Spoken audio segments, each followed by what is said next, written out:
If your content's great, but your DMs are dead quiet, I promise you it's not a content problem, because this is the thing that nobody tells you when you're building an online business.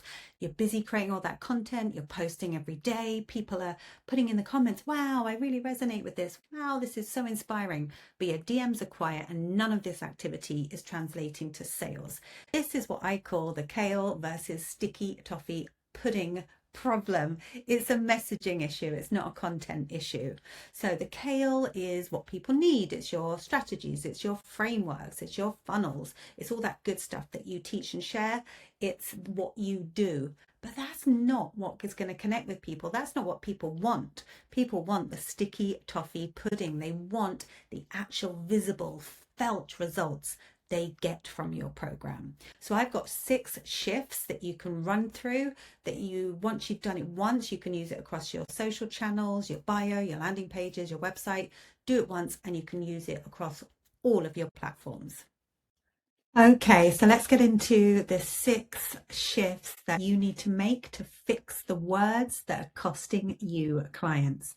Now, shift 1, swap the kale for the sticky toffee pudding. So the kale is representing what you actually do, the process, your strategy, your framework. And yes, we all know that kale is very good for people, but it's not generally what everyone's dreaming about when they're driving home from work, thinking about what to have for their dinner. They might be dreaming about having some sticky toffee pudding. That's what they might be actually craving. And that sticky toffee pudding is representing the visible, felt result, that emotional connection and felt result that somebody might have from reading your words. The problem is most experts describe their kale beautifully and then wonder why nobody's hungry for it.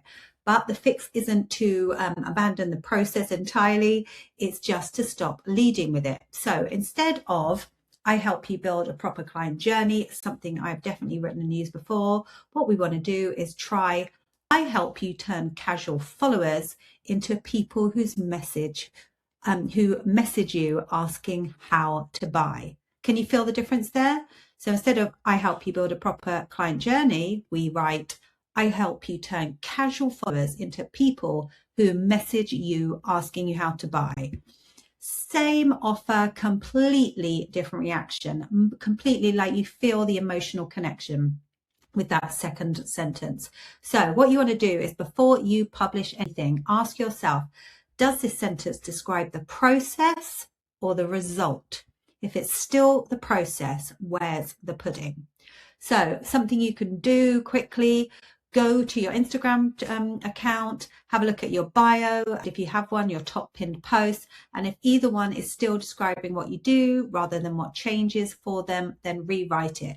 And this is something I always try to include in when I'm working with my clients or anybody, is rather than just sharing content, we don't need more content. I like it to be really practical and really implementable. So I'm always giving you things that you can do then and there, not just learning. Okay, shift 2, know exactly who you're talking to, not just everyone in your industry. So coaches and consultants, that's, you probably heard me, I use that a lot, coaches, consultants or experts, but that's my umbrella kind of ICP, ideal client avatar or persona. It's not my audience. And when I'm writing a sales page or a piece of social content, we need to make sure that every piece of copy is speaking to one specific person inside that umbrella, talking about what stage they're at their journey, what they're specifically stuck on right now. If you speak to everyone, you'll be heard by no one, and your actual audience will scroll straight past because nothing in it was written specifically for them.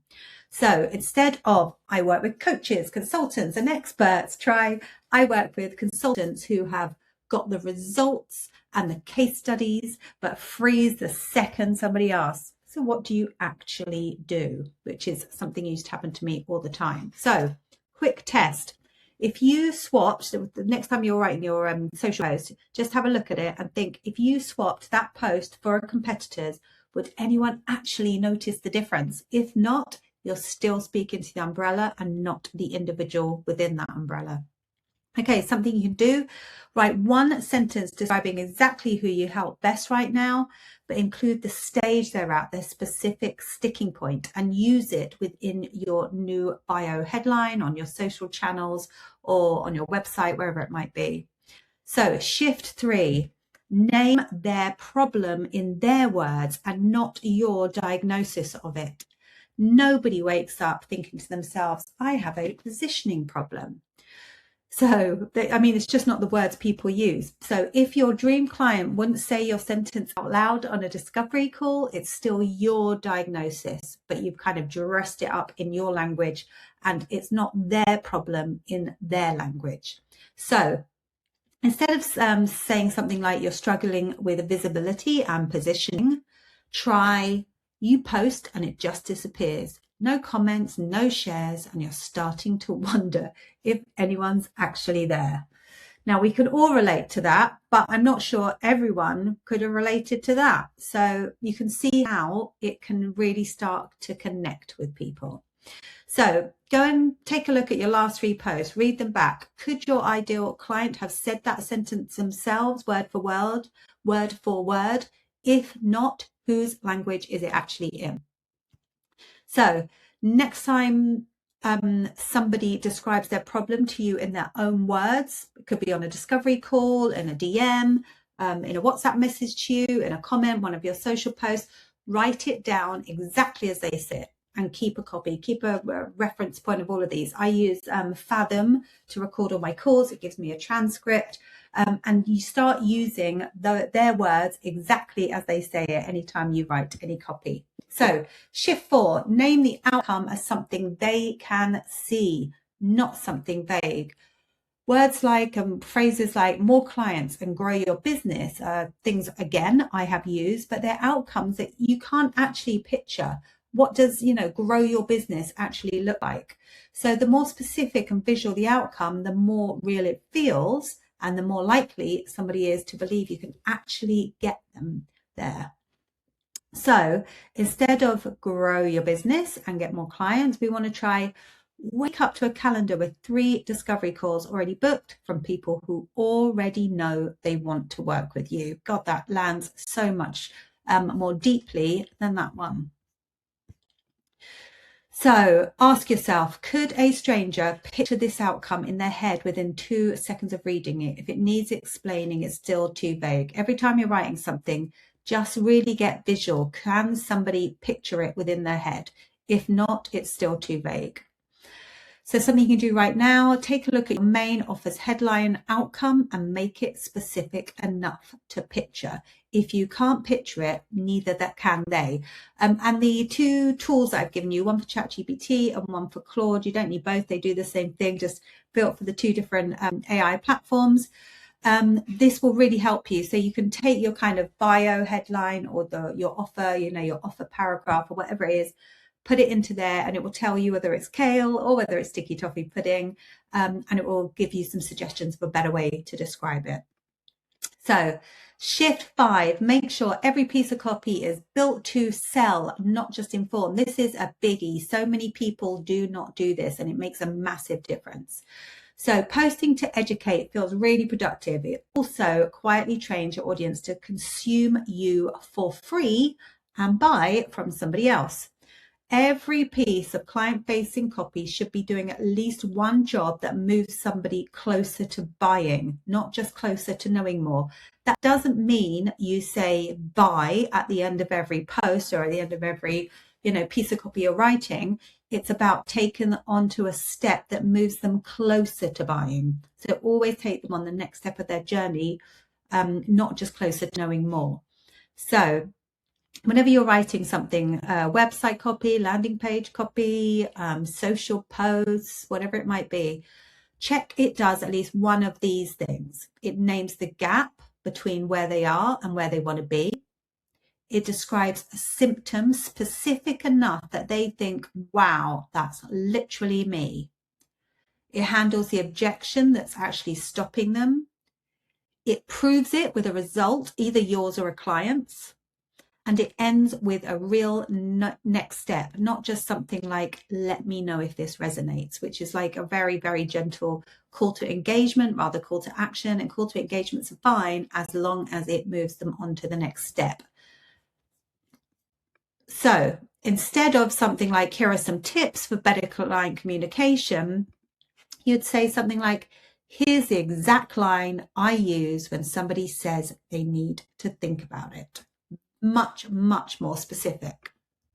So check your last 5 social posts against the list that I gave you, those things that you need to check. And if a post does none of them, it's information and it's not a message built to sell.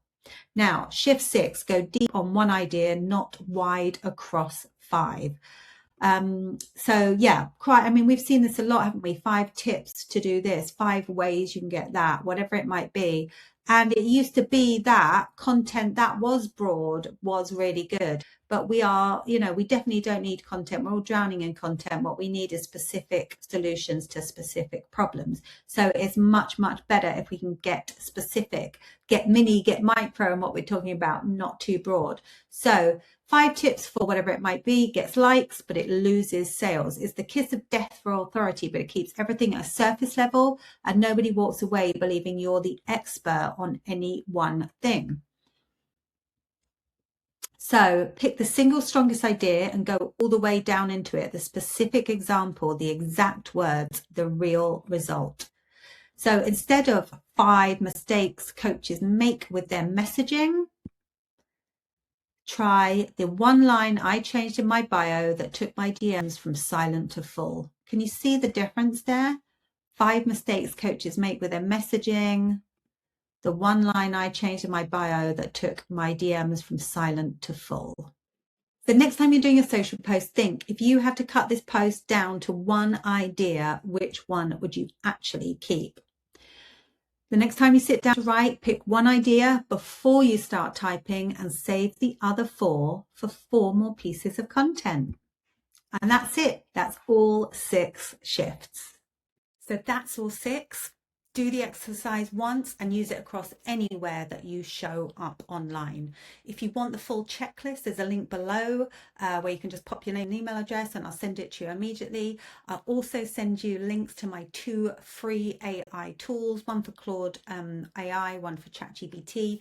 You're able to basically grab your offer copy, grab your bio link, you put it in there. It will tell you whether it's kale or sticky toffee pudding and it will give you a suggested fix. So go through it properly once and you will stop wondering why your content's so good but nobody's buying.